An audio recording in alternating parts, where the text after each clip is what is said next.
because it is in such high abundance, selling it would be pointless. So then, logically speaking, if resources and technologies applicable to creating everything in our societies, such as houses, cities, and transportation, were in high enough abundance, there would be no reason to sell anything. Likewise, if automation and machinery was so technologically advanced as to relieve human beings of labor, there would be no reason to have a job. And with these social aspects taken care of, there would be no reason to have money at all. So the ultimate question remains: do we on Earth have enough resources and technological understanding to create a society of such abundance that everything we have now could be available without a price tag and without the need for submission through employment? Yes, we do. We have the resources and technology to enable this at a minimum, along with the ability to raise the standard of living so high that people in the future will look back at our civilization now and gawk at how primitive and immature our society was. What the Venus Project proposes is an entirely different system that's updated to present-day knowledge.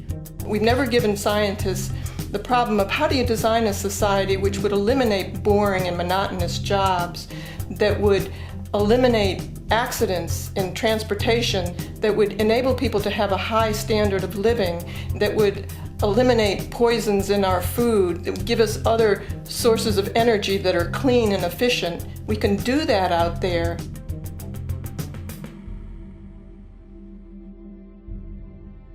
The major difference between a resource-based economy and a monetary system is that a resource-based economy is really concerned with people and their well-being, where a monetary system has become so distorted that the concerns of the people are really secondary, if they're there at all. The products that are turned out are for how much money you can get. If there is a problem in society and you can't earn money from solving that problem, then it won't be done. The resource-based economy is really not close to anything that's been tried.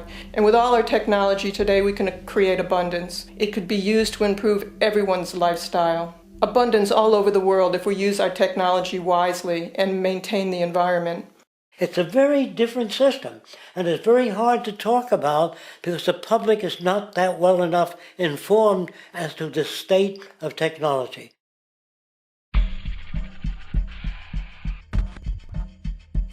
At present, we don't have to burn fossil fuels.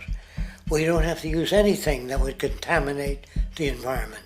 There are many sources of energy available. Alternative energy solutions pushed by the establishment, such as hydrogen, biomass, and even nuclear, are highly insufficient, dangerous, and exist only to perpetuate the profit structure that industry has created. When we look beyond the propaganda and self-serving solutions put forth by the energy companies, we find a seemingly endless stream of clean, abundant, and renewable energy for generating power.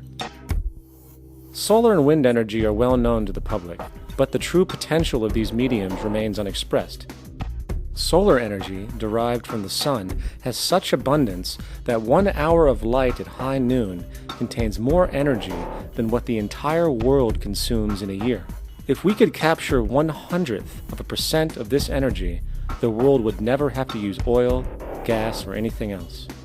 The question then is not availability, but the technology to harness it. And there are many advanced mediums today which could accomplish just that, if they were not hindered by the need to compete for market share with the established energy power structures. Then there's wind energy. Wind energy has long been denounced as weak, and due to being location-driven, impractical. This is simply not true. The U.S. Department of Energy admitted in 2007 that if wind was fully harvested in just 3 of America's 50 states, it could power the entire nation. And then there are the rather unknown mediums of tidal and wave power. Tidal power is derived from tidal shifts in the ocean. Installing turbines which capture this movement generates energy.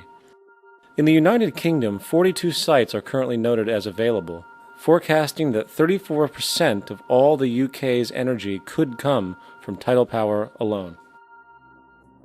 Wave power, which extracts energy from the surface motions of the ocean, is estimated to have a global potential of up to 80,000 terawatt-hours a year.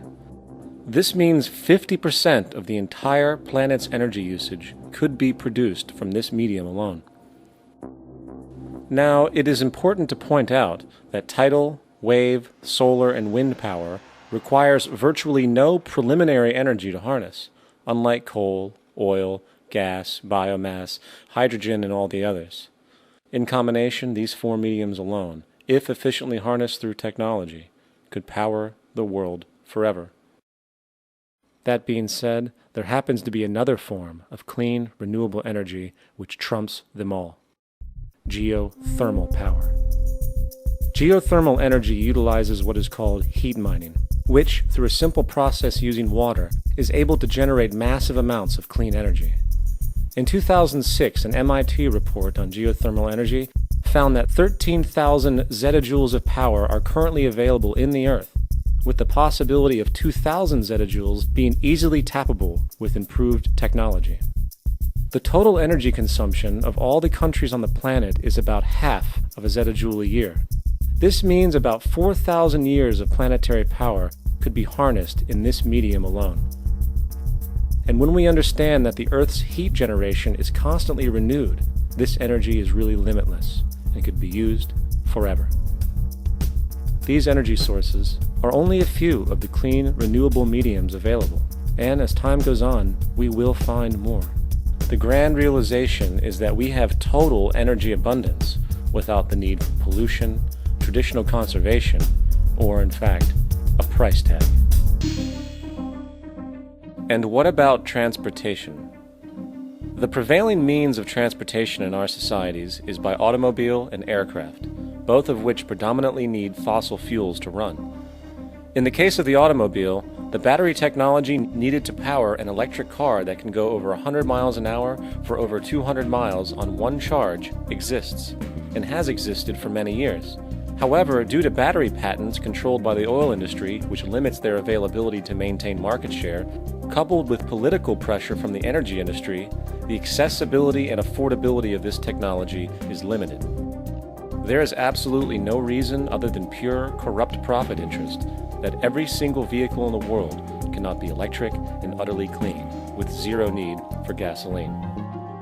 As far as airplanes, it is time we realize that this means of travel is inefficient, cumbersome, slow, and causes far too much pollution. This is a maglev train. It uses magnets for propulsion. It is fully suspended by a magnetic field and requires less than 2% of the energy used for plane travel. The train has no wheels, so nothing can wear out. The current maximum speed of versions of this technology, as used in Japan, is 361 miles per hour. However, this version of the technology is very dated. An organization called ET3, which has connections with the Venus Project, has established a tube-based maglev that can travel up to 4,000 miles per hour in a motionless, frictionless tube, which can go over land or underwater. Imagine going from LA to New York for an extended lunch break, or from Washington, D.C. to Beijing, China in 2 hours. This is the future of continental and intercontinental travel, fast, clean, with only a fraction of the energy usage we use today for the same means. In fact, between maglev technology, advanced battery storage, and geothermal energy, there would be no reason to ever burn fossil fuels again. And we can do this now if we were not held back by the paralyzing profit structure. Now, America is inclined toward fascism. It has a propensity by its dominant philosophy and religion to uphold the fascist point of view. American industry is essentially a fascist institution. If you don't understand that, the minute you punch that time clock, you walk into a dictatorship. We're given notions about the respectability of work, and I really look at it as being paid slavery. They're brought up to believe that you shall earn your living by the sweat of your brow. That holds people back. Freeing people from drudgery, repetitive jobs which make them ignorant. You rob them. In our society, that is a resource-based economy, machines free people. You see, we can't imagine that because we've never known that kind of world. If we look back at history, we see a very clear pattern of machine automation slowly replacing human labor. From the disappearance of the elevator man to the near full automation of an automobile production plant, the fact is, as technology grows, the need for humans in the workforce will continually be diminished. This creates a serious clash, which proves the falseness of the monetary-based labor system. For human employment is in direct competition with technological development. Therefore, given the fundamental priority of profit by industry, people through time will be continually laid off and replaced by machine. When industry takes on a machine, instead of shortening the workday, they downsize. You lose your job, so you have a right to fear machines. In a high-technology, resource-based economy, it is conservative to say that about 90% of all current occupations could be phased out by machines, freeing humans to live their life without servitude, for this is the point of technology itself. And through time, with nanotechnology and other highly advanced forms of science, it is not far-fetched to see how even complex medical procedures could be performed by machines as well, and based on the pattern, with much higher success rates than humans get today. The path is clear, but our monetary-based structure, which requires labor for income, blocks this progress, for humans need jobs in order to survive. The bottom line is that this system must go, or we will never be free, and technology will be constantly paralyzed. We have machines that clean out sewers. It frees a human being from doing that. So look at machines as extensions of human performance. Furthermore, many occupations today will have simply no basis to exist in a resource-based economy, such as anything associated with the management of money, advertising, along with the legal system itself. For without money, a great majority of the crimes that are committed today would never occur. Virtually all forms of crime are a consequence of the monetary system, either directly or by neuroses inflicted through financial deprivation.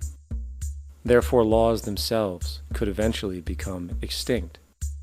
Instead of putting up a sign, drive carefully, slippery when wet, put abrasive in the highway so it's not slippery when wet.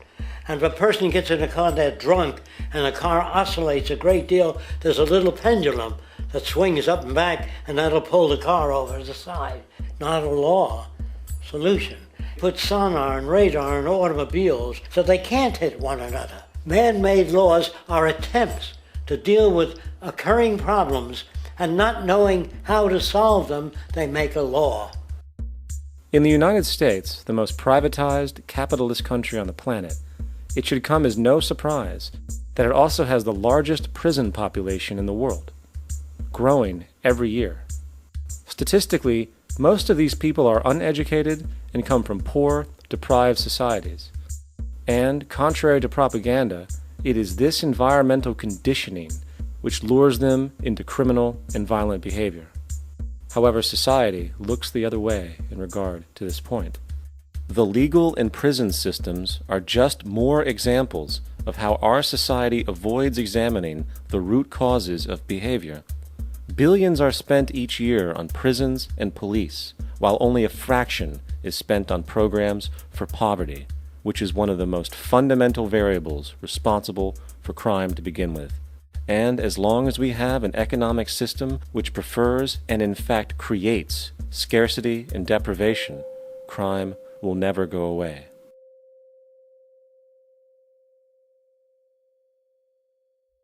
If people have access to the necessities of life without servitude, debt, barter, trade, they behave very differently. You want all these things available